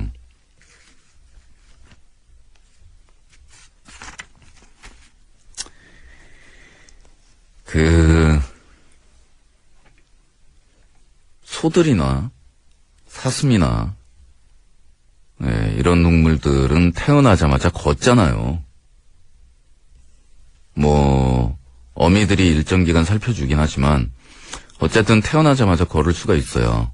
근데 인간은 유년기에 너무나 약한 동물이기 때문에 부모의 보살핌이 없으면은 생존 자체가 불가능합니다. 그런데 부모가 부모로서의 보살핌을 포기하거나 혹은 해코지를 해왔다면 그럼 부모라고 얘기할 수가 없는 거거든요. 그런데 어쨌든 아버지의 폭력이 어머니한테까지 전염이 된 거, 그거는 폭력의 속성에 대한 이야기, 그 폭력에 대한 대응책 이야기에서 할 이야기지만 지금 이 자리에서는 그 얘기는 하지 맙시다. 왜냐하면 이미 독립을 하셨고 어머니와 따로 살고 있고 지금 현재 어머니한테 폭력을 당하면서 살고 있는 것은 아니기 때문에 지금 당장 중요한 화두가 폭력의 문제는 아니거든요. 어머니를 이렇게 떼어놓고 사는 것에 대해서 그렇게까지 정말 어머니답지 못한 행동을 지금까지 해온 어머니지만 그래도 엄마라서 정이 그립고 엄마를 내비두고 있는 것에 대한 죄책감이 들고 자기가 어떻게 행동을 생각해야 되겠느냐라는 데 대한 그런 기본 방침에 대한 고민이신데요. 어머니는 혼자서 걸음마를 떼실 능력이 없는 인생을 사셨던 분이에요. 경제적으로도 그렇지만 정신적으로도 심각한 상처와 타격을 아버지로부터 받았는지 아니면 다른 일로부터 받았는지 모르겠지만 여러모로 보나 정상은 아니세요. 병적으로도 굉장히 지금 치료를 요하는 그런 상태로 분류가 될 거고요. 사실 지금 어머니는 정신과 치료를 요하는 상태이고 굉장히 심각한 상태지만 지금 어머니랑 기본적인 관계도 회복되어 있지 않은 상태에서 다짜고짜 어느 날 만나가지고 엄마 정신병 나랑 좀 같이 갑시다 이럴 수도 없는 거고 말이에요. 그런데 저는 요런 예를 좀 들어드리고 싶어요. 물에 빠진 사람의 예예요. 물에 빠진 사람은 정말 미친 듯이 지푸라기라도 잡으려는 심정이라는 게 그런 거잖아요. 뭐라도 잡으려고 들어요. 살아남아야 되니까요.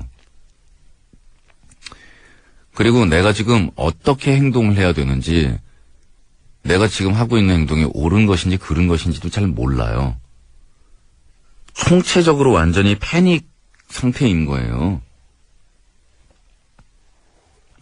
야, 패닉이 우리말로 뭐냐? 인가?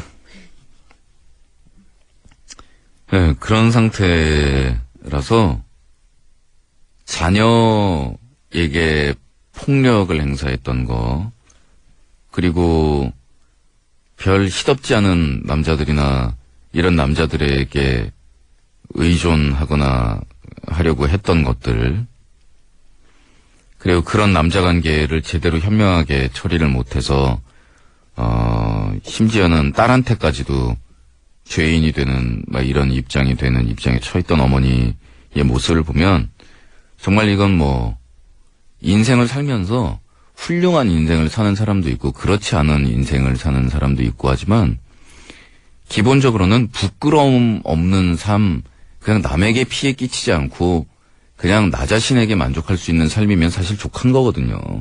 우리가 자꾸만 잘난 삶을, 그리고 남에게 자랑할 수 있는, 떠벌릴 수 있는 삶을 살아야 된다라고 자꾸 하니까 우리나라에서 사는 인생이 힘들어지는데, 사실 뭐 남한테 죄진 것만 없으면 뭐 괜찮거든요.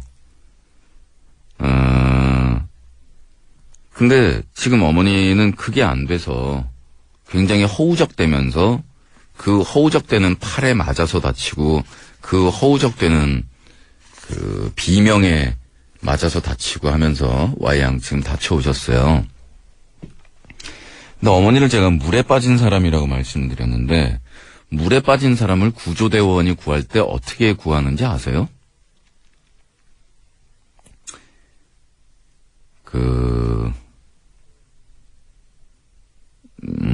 등 쪽으로 해가지고요, 목을 조르는 자세로 해서 사람을 구해냅니다. 그러니까 앞쪽으로 해서 껴안듯이 해가지고 구해내면 물에 빠진 이 사람이 정신이 없어가지고 이 자기 생명을 구하러 온 구조대원을 같이 끌고 물 안으로 들어가게 되는 거예요. 소위 말해 물귀신이 되는 거죠. 그러면 이 생명을 구하러 갔던 사람이 팔하고 다리를 물에 빠진 사람이 살아남겠다는 그 극악스러운 힘으로 휘어잡는 거에 팔다리를 붙잡히면 어떻게 되겠어요? 둘 다 빠져 죽는 거잖아요. 그렇기 때문에 등 뒤쪽으로 돌아가서 목을 조르듯이 잡아서 아무리 팔다리를 허부적대도 저쪽으로 허부적대고 구조대원 쪽으로는 팔다리 방향이 못 오도록 해서 그렇게 구해냅니다. 그리고 또 제가 들은 얘기로는 구해내기 전에 물도 좀 먹인대요. 그러니까 허부적대가지고 지쳐서 힘이 빠져서 불필요하게 힘을 사용하는 그 힘이 좀 약해질 때까지 허부적대고 잔뜩 고생하게 조금 내비둔대요. 그래서 말입니다. 어머니를 구해내시려면 지금 사랑으로 따뜻하게 마음을 열고 엄마의 앞쪽에서 보듬어 주려고 생각해도 지금 제 앞가림을 아직도 못하고 있는 상태이기 때문에 오랜만에 본 어머니가 많이 늙었다고 하시는데, 저기 돌아가실 때까지 그렇게 행패 부리면서 돌아가시면 그냥 쓸쓸히 혼자 가시는 거고요. 이제 힘 좀 빠지고 그러면은 나중에 자식들한테 야단도 맞고 욕 좀 들어먹으면서 목 뒤쪽에 가서 힘 완전히 빠진 다음에 구해내는 겁니다. 지금 상태에서는 할 말을 또렷하게 표현하시되 만나지는 않았어요. 이런 경우에는 부모하고 자식이 애하고 어른이 바뀐 경우입니다. 그러니까 거꾸로 야단을 맞아야 되는 경우거든요, 어머니가 지금. 그리고 내 친구들한테 이상한 소리 늘어놓고 활동 방해하지 마라. 뭐 이런 얘기에서부터 할 얘기 똑부러지게 하고, 그리고 잘잘못 조목조목 따지고, 그러면 저쪽에서 할 얘기는 이런 얘기밖에 없는 거거든요. 그 감정 섞인 무슨 XX 이런 얘기밖에 없거든요. 그런 얘기는 무시하고 애인데 뭐라고 생각하면, 그러니까 애인데 아니면 환자인데라고 생각하면 이해는 갑니다. 그리고 그게 이제 어머니하고 자기하고 딱 단둘이 평생을 살아왔기 때문에 그거를 애정이라고 착각하는 경우도 있고, 그 미련과 애정과 증오를 혼동하는 그런 경우가 있는데요. 모자라는 애정이나 그런 것들은 내 가정을 꾸려나가고 내 남자친구를 만들고 내 가족을 가짐으로 해서 결국 궁극적으로 해소되는 것이고요. 그 부모님과의 화해나 이런 것들은 냉정히 얘기해서 궁극적인 어떤 문제는 아니에요. 결국은 내 배우자, 내 자식과 앞으로 꾸려나갈 앞으로의 내 가정이 나를 위로해주고 결국 나를 해방시켜주는 거지, 지난 시절에 결코 행복하지 못했던 내 부모와의 어떤 미련에 대한 해소나 그런 것들에 꼭 답이 있지는 않아요. 그러니까 냉정하게 생각하시고 무조건적인 용서와 화해와 손내밈이 이 사태를 해결하게 해주지는 않습니다.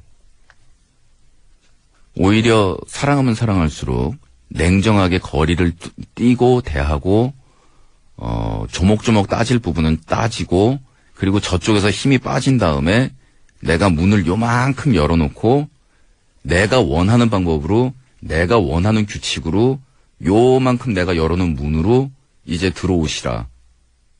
그러면은 우리가 최소한 그 생물학적인 부모-자식 관계라는 거를 넘어서서 부모-자식 관계라는 걸 회복할 수도 있다. 그러나 조금이라도 행동이 이상하거나 내가 내민 규칙에 반대가 된다면 난 이 문 다시 닫아 걸겠다. 난 어차피 부모 없는 걸로 치면 그만이다. 이런 생각을 가지고 계셔야 돼요. 그래야 조금이라도 가능성이 생겨요. 그렇지 않고 엄마니까 그리고 이해하고 어쩌고 저쩌고 그거 답 없어요. 그거 답 안 나오고 그런 식으로 해서 성공하지 못해요. 그리고 나중에 부모-자식 관계가 어느 정도 회복이 되더라도요. 사람마다 경우가 좀 다르긴 하지만요. 사람마다 경우가 다르고 꼭 이렇다 저렇다 얘기할 수는 없지만요.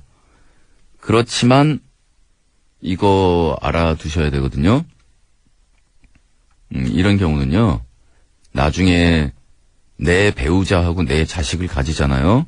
그러면 우리 집에 가끔씩 놀러 오게도 하시고 엄마 집도 방문하고 하시지만 같이 사시지는 마세요. 같이 안 살면 그래도 서로 안부도 걱정하고 이제 세월 좀 더 세월 지나고 나면 서로 안부도 묻고 왕래도 하고 충분하잖아요. 안부 묻고 왕래하고 서로 돕고 지내고 그러면 되잖아요. 그러면 되는데 꼭 모시고 살겠다, 같이 살겠다, 그거를 회복하고 싶어 하다가 솔직히 같이 사는 동안에 20몇 년 동안 당신이 당한 일이라고는 두들겨 맞은 거랑 칼로 협박받은 거랑 욕먹은 거랑 돈 뺏긴 거밖에 없는데 앞으로도 그렇거든요. 같이 살면 안 되는 타입이 있어요. 생활이 안 되는 타입이 있어요. 이 얘기를 들어보면 이 Y양의 어머니는 자식한테도 같이 자식을 데리고 살 수 있는 그게 안 돼서 버림받는 타입이고 사귀는 이성 상대한테도 같이 살 수 있는 그게 안 돼서 문제를 일으키는 분이에요. 그런 경우에는 같이 안 사는 게 답이에요.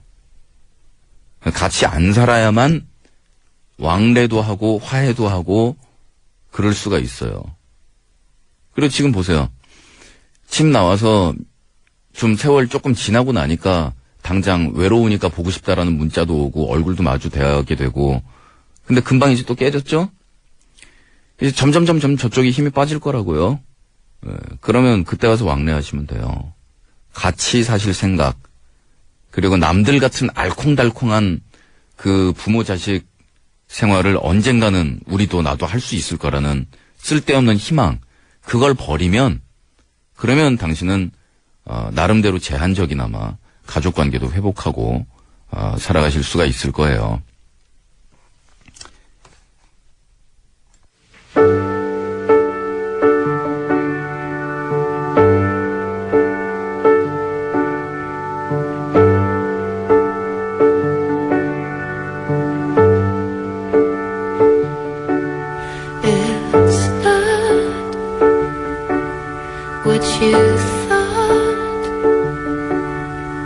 When you first began it, you got what you want.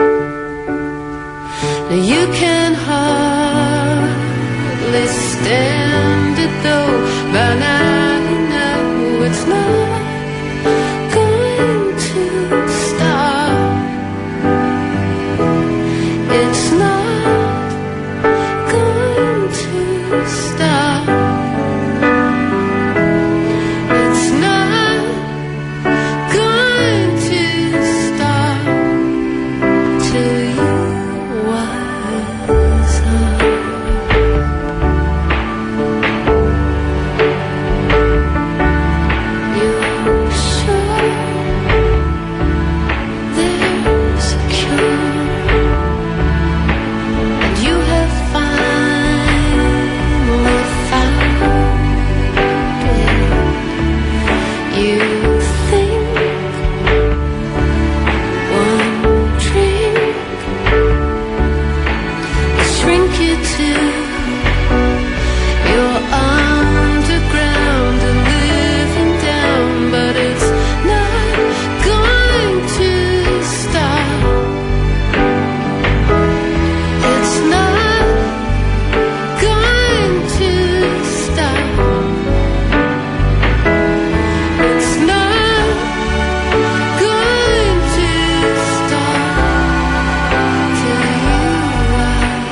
네, 들으신 노래는 우리 좀 놀아본 오빠의 미심쩍은 상담소에서 이 주제가처럼 사용되고 있는 에이미만의 와이즈업이었고요.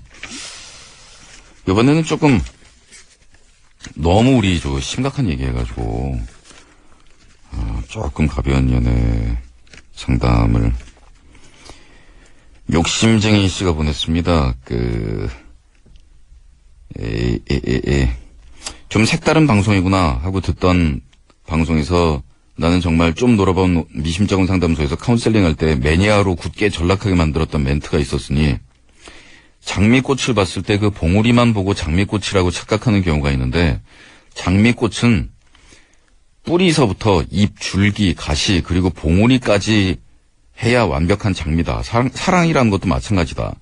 우리가 사랑이라는 걸 봤을 때 그 사귀고 좋은 시절만 사랑이라고 보는데 처음 누군가 짝사랑부터 시작해서 사귀고 헤어지고 아파하고 그리고 시간으로 무뎌져서 이제 좀 살 것 같다라고 했을 때 그걸 전체적인 사랑이라고 본다. 대충 이런 식으로 마왕도 오늘 멘트 죽인다라고 감탄할 정도로 멘트가 있었잖아. 그 얘기 아직도 생생하게 기억나고 정말 마왕 죽이네라는 생각이 들었어. 아니 그러니까 줄이면 사람들이 장미 향기만 맡고 장미 꽃만 이렇게 갖고 싶어하지 가시는 쫙 자르려고 드는데 가시를 몽땅 걷어내면 그걸 우리가 장미라고 부를 수 있겠느냐 뭐 이런 거죠. 근데 서두가 길어졌는데 나는 지금 장미로 따진다면 제일 근원이라고 할 수 있는 뿌리 단계에 있는 것 같아. 솔로 러브 유지. 어제 마왕이 흥얼거리면서 솔로 러브 유라고 했을 때 너무 웃겼어. 이분은 그러니까 귀가 약간 싱글 러브 유였거든요. 지금 제 멘트 듣고 따따라는 이 문장도 좀 내가 이렇게 얘기했어? 라는 생각이 들고 요즘 휴학하고 적합한 알바 자리 찾으려고 백수 생활을 하다가 이게 정말 지겨워서 헬스장에나 한번 가볼까라는 생각에 헬스장에 갔는데 카운터에서 알바 뛰는 여성분을 보게 됐어. 내 트레이너가 잠깐 자리를 비워서 러닝머신에 안내를 하더니 서툴게 켜줬는데 내가 3일째 다니고 있는데 3일 내내 나랑 어쩌다 눈이 마주치면 수줍게 아니면 키득키득 웃더라. 물론 무의미한 웃음이라는 거 알고 나한테만 그런 게 아닐 수도 있어. 하지만 그분이 마음에 있든지 없든지 간에 내 마음을 흔들어 놨다는 거지. 왜냐하면 내 이상형과 많이 흡사했고 또 너무나 부침성 있게 날 대해줘서 그런 착각이란 걸 할지도 몰라. 그리고 삭막했던 내 마음이 오아시스를 만나 촉촉해지는 기분이랄까. 아무튼 너무나 오랜만에 순수하고 수줍은 감정이 들었어. 막 너무 길긴 했지만 대충 정황상 이분에게 작업을 건다면 어떻게 하겠어? 이건 자동차를 일부러 들이박아서 그쪽이 잘못했으니까 밥 사줄게요 라는 상황이랑 조금은 다르잖아. 그 수법. 그렇다고 다짜고짜 전화번호 좀 알려주세요라고 할 수도 없잖아. 전화번호를 알게까지의 그 첫 단계를 어떤 식으로 자연스럽게 밟아나갈 수 있을까. 결국은 연애의 기술을 강좌 좀 해달라는 거. 장미 이론과 대응할 수 있는 쥐기는 이론 한 개만 더 발표해 주시길. 이 두 개만이라도 알려주시길. 마무리는 잘 안 되네. 마무리는 벤치프레스가. 에휴. 잽 날리세요, 잽. 잽은 수천만 개 종류의 잽이 있어서, 종류는 아주, 여러 가지가 있습니다. 그냥 들이대놓고 영화나 보러 가실래요? 막 이런 방법이 있고, 일단은, 간단한 대화를 몇 가지 나누면서 저쪽의 망을 보는 게, 잽으로 상대방 얼굴을 이렇게 쳐서 때리는 잽이 있고, 거리를 측정하기 위한 게 그 권투에서 잽의 중요한 목적이거든요. 그래서 잽을 이렇게 슥 팔 길이를 뻗어보고 거리가 맞는 것 같다 그러면 잽을 치는 게 아니라 그다음에 바로 스트레이트나 훅을 치기도 합니다. 그러니까 거리 탐색용 잽 같은 게 몇 번 나가봐야죠. 거리 탐색용 잽? 그런 것까지 생각해. 지금 몇 시예요? 아유, 힘드시겠다. 몇 시에 퇴근하세요? 여기도 하루에 8시간 근무하는 건가요? 그렇구나. 아니, 근데 인상이 어디서 많이 뵌 분 같아서. 저기, 혹시 여기 취직하기 전에 뭐 하셨었어요? 저랑 만나신 적 없죠, 그죠? 없죠? 아니, 저도 없는 거 아는데, 어디서 본 적이 있는 것 같아가지고. 뭐 더 알려드려요? 레드 제플린의 All My Love입니다. 아이, 찌질해. That moves a thread that has no end. For many hours and days that pass ever soon. The tides of cause the flame to dim. At last the arm is straight, the hand to the loom. Is this to end or just begin?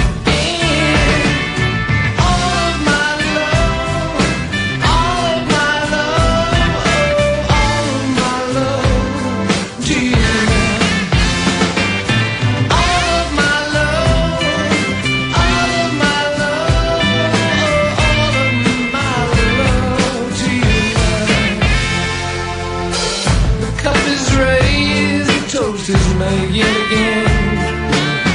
One voice is clear above the din. Proud Ariane, one word my will to sustain. For me the cloth once more to spin. Oh, all of my love, all of my love, oh, all of my love for you.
박지성은 평발이었다. 강수진은 연수벌레였다.